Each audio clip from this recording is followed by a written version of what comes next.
Hey now, welcome to my YouTube channel. This video is gonna be really fun. I'll finally be providing some of the things that I've promised over Instagram.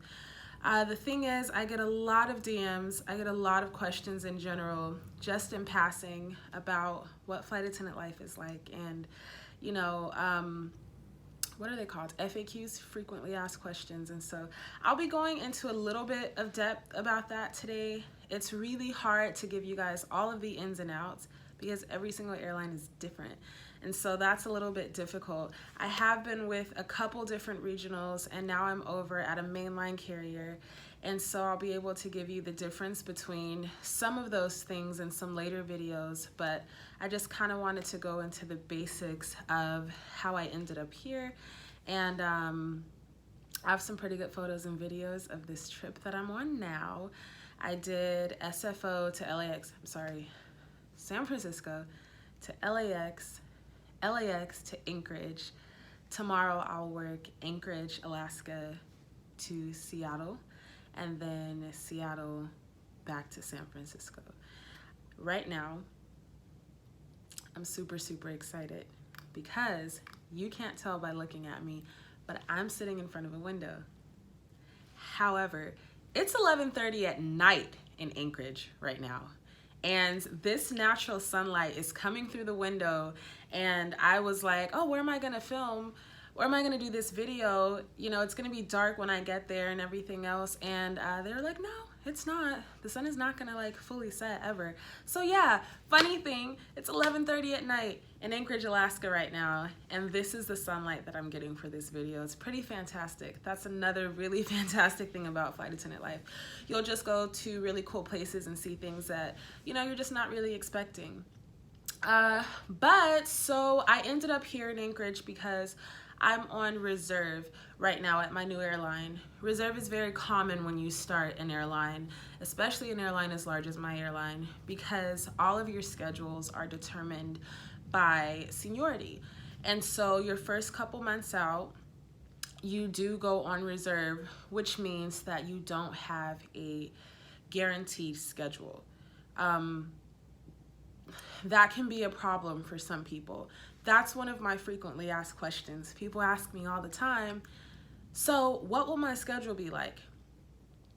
That is a question that nobody will ever be able to answer for you. You'll never be able to answer it for yourself, because at any point in time throughout reserve, and even once you become a line holder, I'll explain what that means, your schedule will change continuously.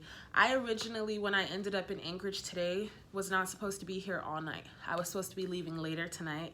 And lo and behold, my fabulous friends and family at Crew Scheduling called and said, hey, you're gonna be staying tonight and you'll actually be working a flight back in the morning. That is a really big part of the job. You have to be very flexible. You can't plan ahead because your job requires you to be ready to go when they need you and to not really have your own intentions set.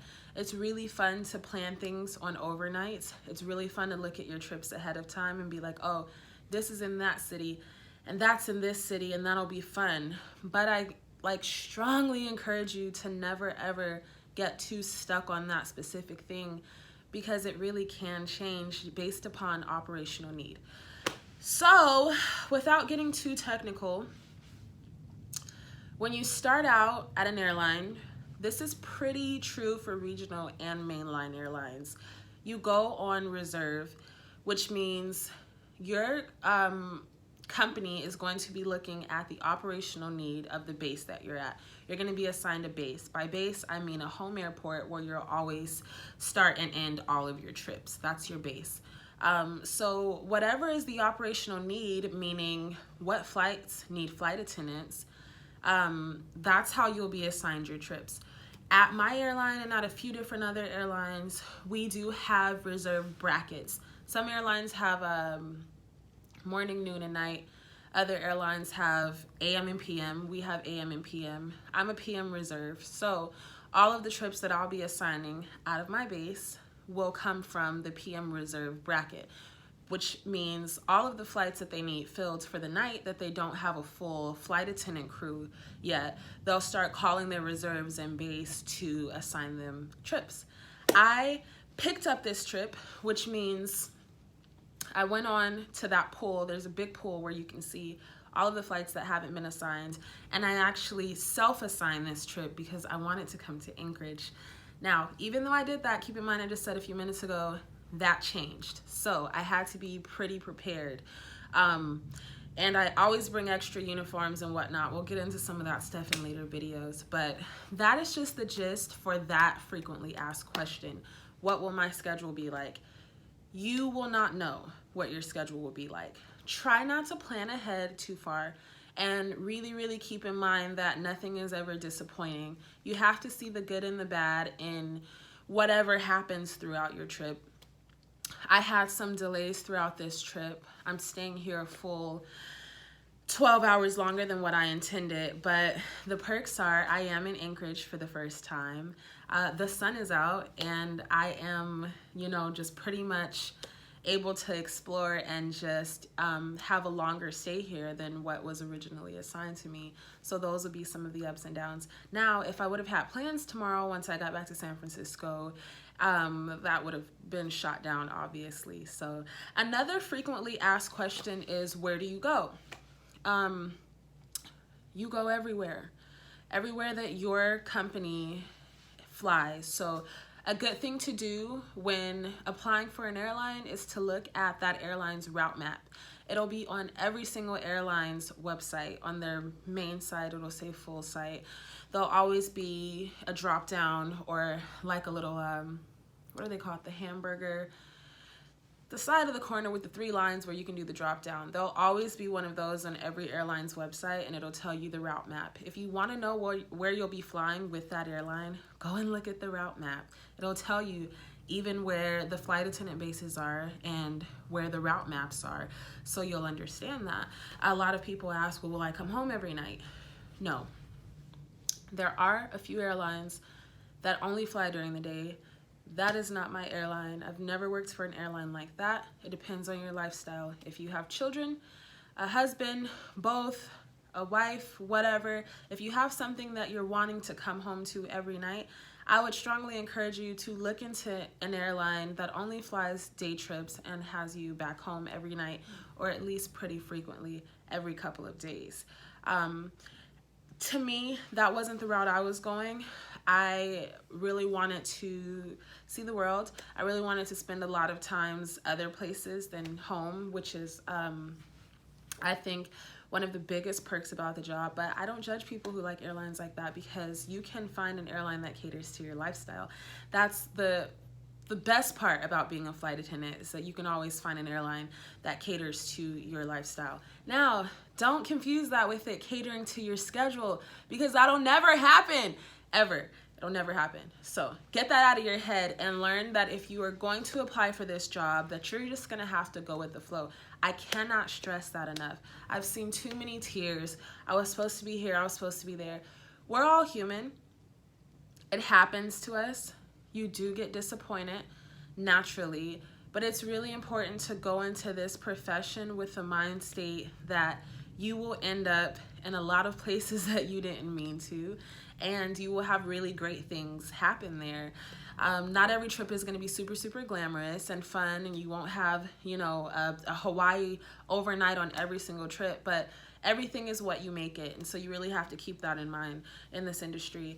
I'm trying to cover some of the most recent FAQs that I've gotten even over the past week. I should have been more organized and wrote these down, but I have been flying for about 2 weeks straight, so I haven't had a ton of time, and I've been trying to get this YouTube channel up because I promised it on Instagram by July 5th, and I really wanted to have this out. However, there are a few things that I remembered. Okay, I did. What was your schedule? Where do you fly? Another thing that people ask me a lot that seems a little bit strange to be asked, but people ask this question a lot, and I love questions. I don't think there is a such thing as a dumb question, especially because when you research hashtag flight attendant life or what you put in Google, which would be like what's it like to be a flight attendant or all that. It's really hard to find general information on that. So I'm really trying to cover the basic questions that people ask me a lot. Yeah, so goodness gracious. People ask a lot if you have your own hotel room when you go overnight to different cities for work. Absolutely. In America. I don't know about other airlines in different countries. I've only ever been a flight attendant in America, unfortunately.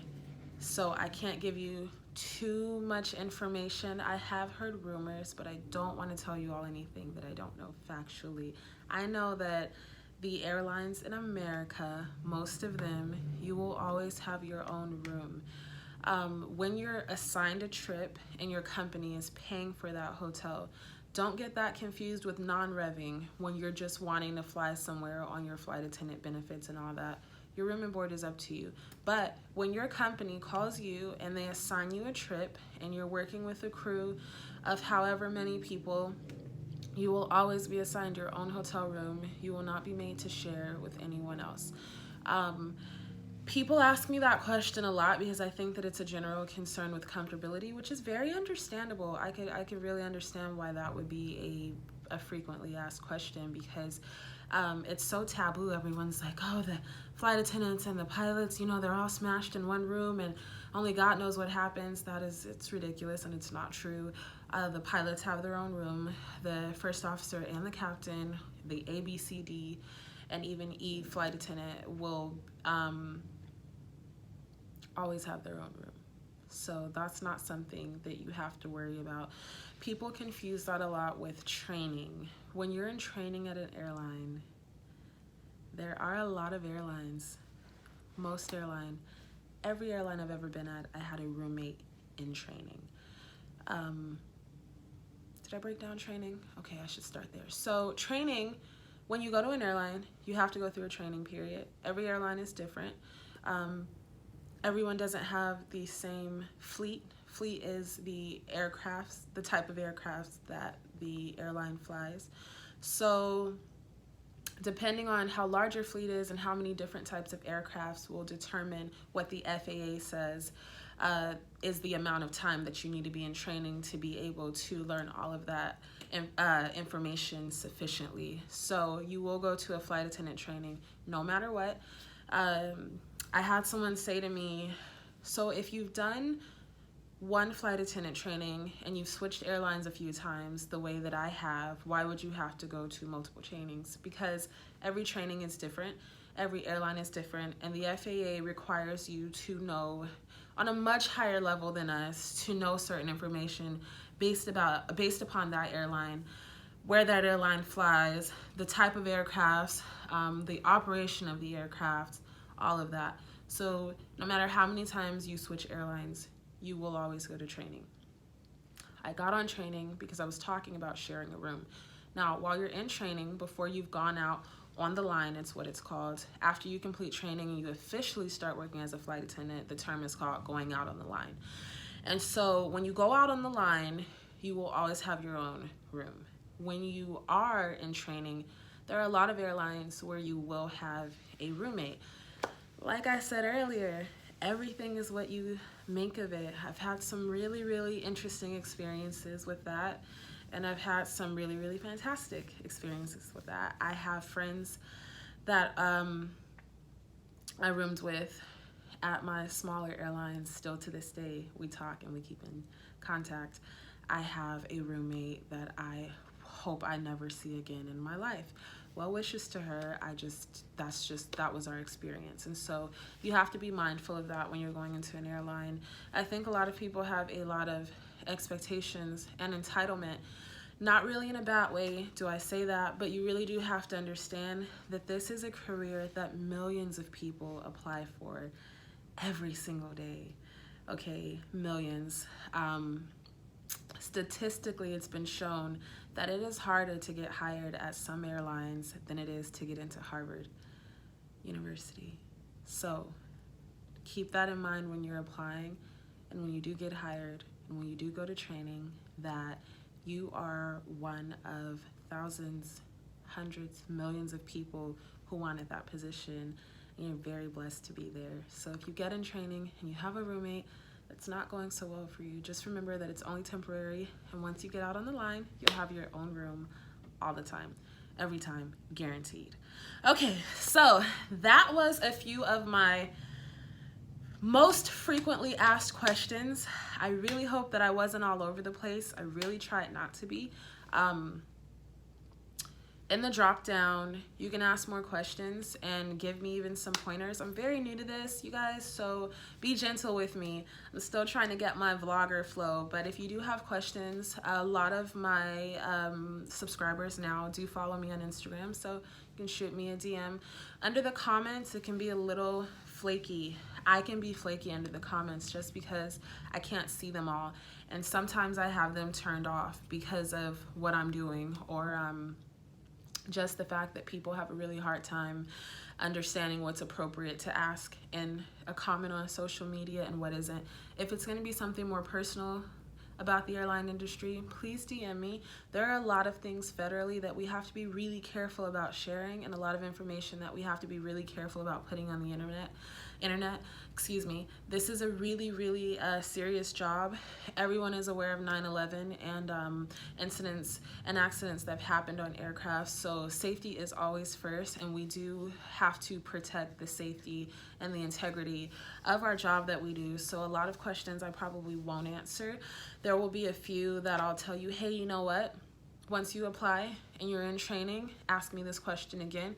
I'll be able to answer it for you because you are in the industry, and you'll probably have it answered for you at some point then anyway. But please do not ask really, it's probably hard to tell what's okay to ask. Okay, ask away. If I can answer it, I'll answer it for you. If I can't answer it, I can't. I'll give you an example because I'm being really vague right now. I've had people come in my DMs and ask questions about training. What are the tests like? What are some of the things you get quizzed on? What days a week are you off during training and things like that? I can't answer those questions for you. That's not up to me. It's up to whatever curriculum that your trainers have put together at your airline, and I would never give out test information or anything because that compromises the integrity of the program.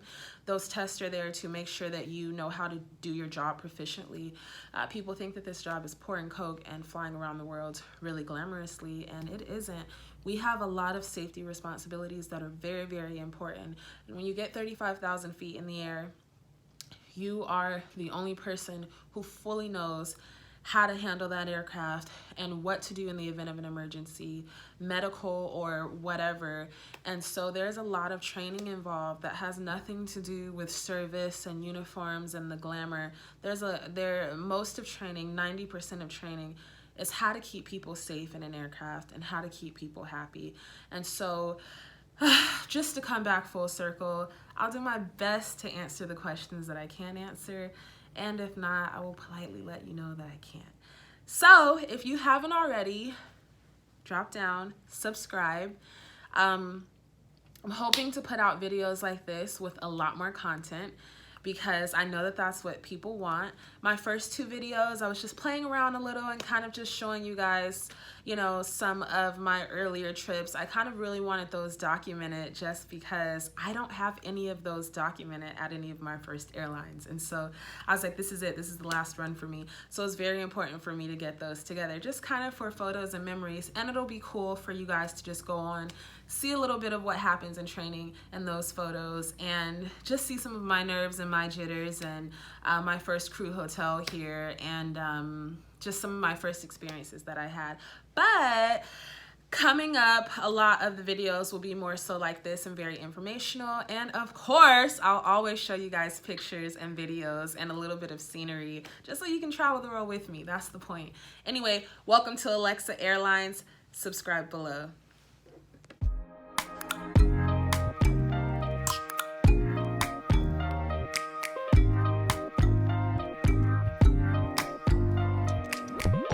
First impression, you OPN, we should be closer than friends.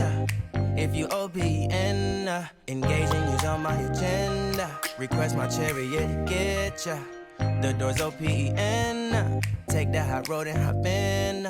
Monarch butterflies, you should open up. I'm trying to put your heart together, found it broken up. Going up in smoke, smoking up. Make sure the children in the house, she's inappropriate. The way she's approaching us, I disassociate.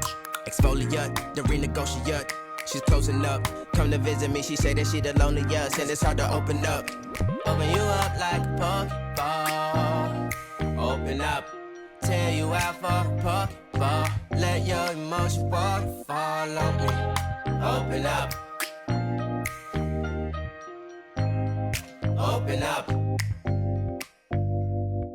Need to deep breathe, heartache complications. Open up. You OPN, bitch, you won't BBM. We should be closer than friends. If you OPN, engaging you's on my agenda. Request my chariot to get ya. The door's OPN. Take that hot road and hop in. Open up, open up. Shut it down like a Macintosh. Open up, open. Cold as ice and Coca-Cola. Open up.